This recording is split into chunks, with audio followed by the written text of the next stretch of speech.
Terça maravilhosa de carnaval aqui no Rio de Janeiro, mais um dia muito quente, o sol macetando. E por falar em Rio de Janeiro, Campeonato Carioca, semifinal está definida. Flamengo pega o Madureira, o Fluminense vai pegar o Vasco. Inclusive, tem novidades sobre esses dois confrontos entre Flamengo e Madureira. Acabei de conversar com o presidente do Madureira e a gente vai trazer essa informação no vídeo de agora. Tem também lista de relacionados do Flamengo para pegar o Lanús nessa quinta-feira. Gonzalo Plata está fora. E não é por conta de uma opção técnica do Felipe Luiz. Já já a gente vai trazer um motivo para vocês. Eu vou falar aqui o provável time do Flamengo também. E Igor Jesus, atacante que se destacou com a camisa do Botafogo em 2024, atualmente no Nottingham Forest da Inglaterra, está na mira do Flamengo? Pois é. Isso tudo e muito mais no vídeo de agora. Vamos para as informações. Galera, é o seguinte, informação sobre a semifinal do Campeonato Carioca entre Flamengo e Madureira. Acabei de conversar com o presidente do Madureira, o Elias Duba, e ele me confirmou que, na verdade, me confirmou não, ele acabou me revelando que o Madureira vai enfrentar o Flamengo em um dos jogos, são dois jogos, e o jogo que o Madureira for mandante vai enfrentar o Flamengo no Maracanã. Segundo ele, teve um acordo com o presidente do Flamengo, o BAP, questão de renda, enfim, fizeram um acordo e os dois jogos serão disputados no Maracanã. Ainda não tem data nem horário definidos pela FERJ. Assim que tiver, a gente traz aqui. Na outra semifinal, Fluminense e Vasco. O Fluminense é um favorito para chegar à final, embora o Fluminense seja, digamos assim, um freguês nos últimos anos do Vasco da Gama, mas eu acho que o Fluminense chega como favorito nesse duelo. E Flamengo e Madureira, nem preciso dizer que o Flamengo tem a obrigação, com todo respeito ao Madureira, tricolor suburbano, mas o Flamengo tem a obrigação de passar pelo Madureira, ainda mais sendo realizado em dois jogos. Vamos agora para a lista de relacionados do Flamengo para pegar o Lanús. Enquanto a gente grava esse vídeo aqui, a delegação está viajando para a Argentina, local do confronto com o Lanús, na quinta-feira, 9h30 da noite. Vamos lá. Lista de relacionados: Alexandro, Andreu, Ayrton Lucas, Bruno Henrique, Carrascal, Daniel Salles, Danilo, De Arrascaeta, De La Cruz, Douglas Telles, Diogo Alves, Emerson Royal, Eric Pulgar, Everton Cebolinha, Everton Araújo, Guilherme Varela, Luiz Araújo, Léo Ortiz, Lucas Paquetá, Léo Pereira, Pedro Rossi, Samuel Lino e Vitão. Eles são os relacionados. Além disso, boletim médico: Jorginho segue planejamento de recuperação estabelecido pelo DM do Flamengo, e o Wallace Ian, com dores musculares, não foi relacionado para a viagem à Argentina. E Gonzalo Plata, o que aconteceu?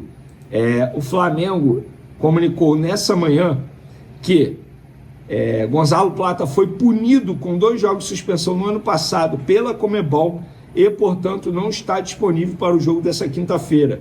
Ele tem que cumprir em um jogo que é organizado pela Conmebol, que organiza a Libertadores. Como a Recopa é organizada pela Conmebol, o Plata vai cumprir suspensão nesse jogo de ida e fica à disposição no jogo da volta. Nas redes sociais, muita gente comemorando. Não é desfalque, é reforço. Gente, pelo amor de Deus, né? É óbvio que é desfalque, embora o Plata não tenha começado muito bem o ano de 2026 e o Flamengo tem um baita elenco, mas é desfalque sim. Dito isso, galera, o provável time do Flamengo: Rossi, Varela, Léo Ortiz, Léo Pereira, Alexandro, Pulgar, Paquetá, Arrascaeta, Carrascal, Cebolinha e Pedro. Pois é, o Pedro, que não entrou no último jogo por conta de um incômodo muscular, está relacionado, não está 100%, tá? Mas está relacionado e fica à disposição para esse jogo. Bom, esse provável time aqui é maravilhoso do Flamengo, sem sombra de dúvidas. Igor Jesus, eu confesso para vocês que eu não sei se a notícia saiu daqui do Brasil, lá da Inglaterra. Eu sei que durante esse carnaval estou recebendo uma enxurrada de mensagem em várias redes sociais, perguntando sobre Igor Jesus, Flamengo, se de fato tem interesse, como é que está a situação. Eu vou falar aquilo que eu apurei, ou seja, eu me responsabilizo por aquilo que eu apuro, independentemente se algum outro colega soltou algo diferente. Repito, não sou dono da verdade, mas eu não vou ficar aqui, entre aspas, copiando e colando notícia de alguém. eu vou atrás, eu ligo para as pessoas. E aí eu vou trazer para vocês aqui o que eu tenho de apuração em relação ao Flamengo e Igor Jesus. Primeiro, tal como o Flamengo faz com vários outros jogadores, o Flamengo fez com o Igor Jesus. Ligou, pegou o telefone, falou assim, tomando uma aguinha com a garrafinha da Golf Case, falou, vem cá, qual é a condição aí do Igor Jesus? Dá para negociar? Falando com o empresário. Falou também com o Nottingham Forest, falou com o representante do Nottingham Forest no Brasil. Não vou citar o nome para não expor a pessoa. Consulta, normal. E eles perceberam que não seria viável. Ou seja, não foi para frente. Que bom que eles consultaram o Igor Jesus, porque é um baita jogador, um centroavante com características diferentes das do Pedro, e é isso que a diretoria, a comissão técnica, Felipe Luiz, desejam na contratação de um centroavante. Tanto é que ofereceram 30 milhões de euros na contratação do Caio Jorge. O Cruzeiro não fez negócio, porque eles entendem que o Caio Jorge seria o perfil ideal, jogador jovem, brasileiro, já atua no futebol brasileiro, não tem a questão de adaptação. Cruzeiro, por exemplo, o Flamengo não iria pagar imposto, como pagou um imposto extremamente alto com o Lucas Paquetá. Então, por isso, o Flamengo investiu tanto Caio Jorge. Marcos Leonardo, já expliquei aqui para vocês o que aconteceu. O Marcos Leonardo disse não ao Flamengo 5, 6 meses atrás, e agora o Flamengo não vai atrás dele. A questão do Igor Jesus foi isso, apenas uma consulta normal de mercado. Não tem negociação, não tem situação perto de ser concretizada, não tem nada disso, segundo eu apurei no Flamengo e também com representantes do atleta. Respondi a vocês, galera? Espero que sim. O Fluminense ganhou até com uma certa facilidade do Bangu, né? No final foi 3-1. Não sofreu risco no momento nenhum. Demorou a fazer o primeiro gol, uns 20 e poucos minutos, mas foi absoluto desde o início. Eu diria até que o Fluminense é o time que está jogando o melhor futebol no Campeonato Carioca até agora. Isso para mim é muito claro. Quer dizer que ele vai ganhar? Não quer dizer. Até porque eu acho que vai dar Fla-Flu na final. Embora ele tenha ganhado o último jogo, né? Ganhou de 2-1, o Fla-Flu da parte da Taça Guanabara, eu acho que o Flamengo tem condições de ganhar o Fluminense. Mas é um jogo duro. É o jogo mais duro que o Flamengo pode enfrentar em busca desse novo tricampeonato carioca, é realmente o Fluminense na final. A enquete de hoje é sobre isso. Eu pergunto, o que vocês acham? Vai dar Fla-Flu na final? Você pode dizer sim, você pode dizer não. Acho que o Vasco vai para a final, talvez até baseado num mata-mata recente, né? O Vasco, em 2 jogos, pela semifinal da Copa do Brasil, o Vasco eliminou o Fluminense. Foi o Vasco quem foi decidir a Copa do Brasil contra o Corinthians, que perdeu, mas eliminou o Fluminense no final do ano passado, né? Mas quando você vê o futebol que o Vasco está jogando e o futebol que o Fluminense está jogando, seria uma zebra. Seria uma zebra. Ainda mais em 2 jogos. Eu digo sempre que 2 jogos tendem a diminuir as possibilidades de zebra. Porque você pode ir mal num jogo, mas se recuperar no outro. Se você é melhor que o seu adversário, mesmo que você vá mal no primeiro jogo, você tem a condição de recuperar no segundo jogo, impondo a sua maior qualidade. Por isso mesmo é que, embora eu tenha botado lá na enquete, olha, calma, ainda falta o Madureira, eu não considero essa hipótese. Sinceramente, eu não considero essa hipótese, porque não é possível, vou repetir, não é possível que o Flamengo enfrente o Madureira em 2 jogos e não se classifique. Repito, se fosse um jogo só, tudo pode acontecer. Um dia inspiradíssimo do goleiro adversário, uma falha na sua defesa e pronto. A vaca foi pro brejo. Mas em 2 jogos, isso não acontece em 2 jogos seguidos. Decididamente não acredito na possibilidade disso acontecer em 2 jogos seguidos. Então, para mim, o Flamengo já está na final. A minha dúvida é se vai ser a Fluminense ou o Vasco, mas eu repito, na minha opinião, vai dar Fla-Flu. Aliás, é impressionante, né? Quantos Fla-Flus decidiram os recentes campeonatos. O do ano passado foi Flamengo, e foi até uma bobeada que o Felipe Luiz deu, né? Porque foi Flamengo e quem? Volta Redonda, se eu não me engano, né? Foi um jogo que que como é que chama? Deixa eu até ver aqui direitinho. Foi o Flamengo, que o Flamengo voltou para jogar com o time titular, depois de ter ganhado 3-0 no primeiro jogo, lembra? E popou na Libertadores. Foi uma puta bobeada do Felipe Luiz no início da temporada. Mas o que eu estou curioso de saber é...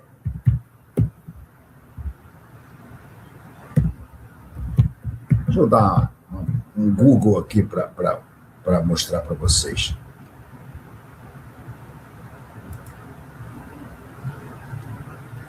Cadê?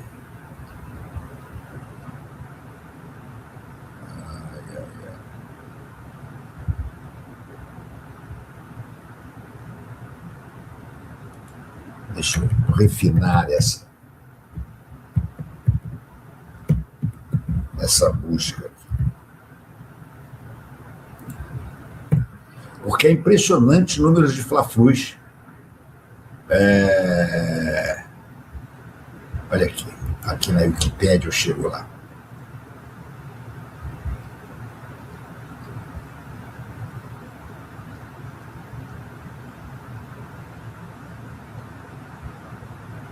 Não estou chegando. Estou chegando no número de títulos e tudo, mas eu estou querendo as finais. O Flamengo é 34 vezes campeão, a gente sabe disso.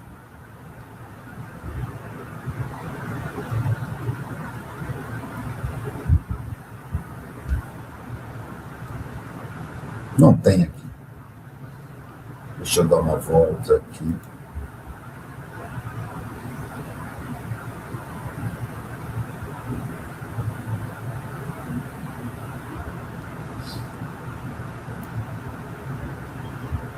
Aqui está dando 2025 Flamengo e Fluminense. Então foi Flamengo e Nova Iguaçu, foi 2024. Foi 2024 que teve aquela bobeada de ganhar o primeiro jogo por 3-0. Achei aqui. Olha só. 1, 2, 3, 4, 5. Desde 2020, tirando 2024, que foi o Flamengo e Nova Iguaçu, todas as finais de Carioca foram Fla-Flu. Em 2020, o Flamengo foi campeão em cima do Fluminense. Em 2021, o Flamengo foi de novo campeão em cima do Fluminense. Em 2022, o Fluminense foi campeão em cima do Flamengo. Em 2023, de novo, o Fluminense foi campeão em cima do Flamengo. E no ano passado, 2025, o Flamengo foi campeão em cima do Fluminense. Ou seja, em 1, 2, 3, 4, 5, nos 6 últimos anos, 5 vezes a final foi Fla-Flu. E eu acho que se encaminha de novo para isso. Claro, pode dar uma zebra, o Vasco pode eliminar o Fluminense. Mas eu repito, acho improvável o Vasco derrotar o Fluminense nessa final. Agora, antes de eu chamar aqui os meus patrocinadores, eu queria comentar uma coisa lamentável que eu vi hoje. Lamentável, sobre todos os aspectos. Hoje, não sei se foi depois de um jogo, não sei se foi no Cruzeiro mesmo, não sei. Eu sei que temos um vídeo de um menino com a camisa do Flamengo se aproximando do Tite e pedindo para tirar uma foto. Ele olha para o garoto, vê a camisa e diz assim, não, Flamengo não, dá as costas e vai embora. Que cara escroto, não é não? Que cara escroto se tornou o Tite. Porque não é uma questão de torcida ali. Ali é um menino, um torcedor, a sua ingenuidade, querendo tirar uma foto com o Tite. Parece que o menino ainda chama, olha o monstro aí, monstro no sentido de grande. E aí o Tite olha para o garoto e diz, não, Flamengo não. O Tite, Flamengo foi o único clube que te demitiu. Se alguém devia ter resistência a qualquer coisa com você, é o Flamengo. Porque foi para lá, pago regiamente, Passou um ano lá fazendo um trabalho de merda. Essa é a grande verdade. O Tite passou um ano no Flamengo fazendo um trabalho de merda. Ganhou um campeonato carioquinha e olhe lá. Foi demitido depois de ser eliminado na Libertadores. E o Flamengo só ganhou a Copa do Brasil naquele ano graças à saída do Tite e à chegada do Felipe Luiz. Agora, meu caro, a gente sabe que você é um cara que está completamente decadente do seu trabalho como técnico de futebol. Acabou depois das 2 Copas, em que, aliás, você não foi bem em nenhuma das duas. E acho que isso te causou um trauma tão gigante que você não consegue voltar a ser o bom, o ótimo treinador que foi até ir para a seleção. Aliás, quando foi para a seleção, era uma unanimidade absoluta. Mas você não tem o direito de fazer isso com um jovem torcedor, seja ele de que clube for. Até do Atlético Mineiro, o maior rival do Cruzeiro, você, como profissional de futebol, deveria aceitar a selfie de um menino que te pede isso. E aí você olhar, quase assustado, parece que viu o diabo que viu a cruz. Não, Flamengo não. Que coisa patética. Que coisa vergonhosa. Olha, se eu já não gostava do Tite, você sabe que eu não gosto, desde que ele foi para a seleção disputar a primeira Copa, eu acho que ele se esmerdou. Eu não teria nem continuado com ele para a segunda Copa. E na segunda Copa ele se esmerdou de novo. Mas eu esperava, sinceramente esperava, que depois de um certo tempo parado, ele ficou algum tempo parado, na vã ilusão de que algum clube europeu importante ia chamá-lo. Ia chamá-lo por quê? Pelos trabalhos medíocres que ele fez nas Copas do Mundo? Claro que não chamaram. Ninguém chamou. Chamaram seleções vagabundas lá da Ásia ou coisa do tipo. Mas eu esperava que quando voltasse a ser treinador de clube, o Tite conseguisse recuperar. Estamos cheios de casos de treinadores que não foram bem em seleções, mas foram muito bem em clubes e continuaram bem em clubes. O Tite eu acho que não. Eu acho, e agora falando sério, até porque é um tema que eu acho que merece respeito, eu acho que o Tite sofreu um trauma tão grande com as 2 derrotas na Copa do Mundo, os 2 fracassos na Copa do Mundo, que ele não se recuperou. Eu diria que o Tite só está no meio do futebol até hoje para tentar transformar o filho dele, o Matheus Bach, que a gente brinca chamando de Titinho. O único objetivo real do Tite hoje em dia, quando aceita trabalhar em algum lugar, é fazer do Titinho um cara relevante no mundo do futebol. Porque ele sabe que ele já está, ele não precisava mais trabalhar. A gente está com uma boiada na sombra. De tanto dinheiro que ele ganhou no futebol, justamente, apesar dos trabalhos muito ruins nas Copas do Mundo, ele, pelo Corinthians, foi campeão da Libertadores, campeão do mundo. Teve boas passagens em outros clubes também, no Grêmio. Enfim, mas ele não precisa ser grosseiro, com criança principalmente, com jovens. Esses caras são o futuro do futebol. São eles que vão manter a chama da paixão do futebol. E o futebol sem paixão não vale nada. Nada, nada, nada. E aí você me sai com essa de não, Flamengo, não.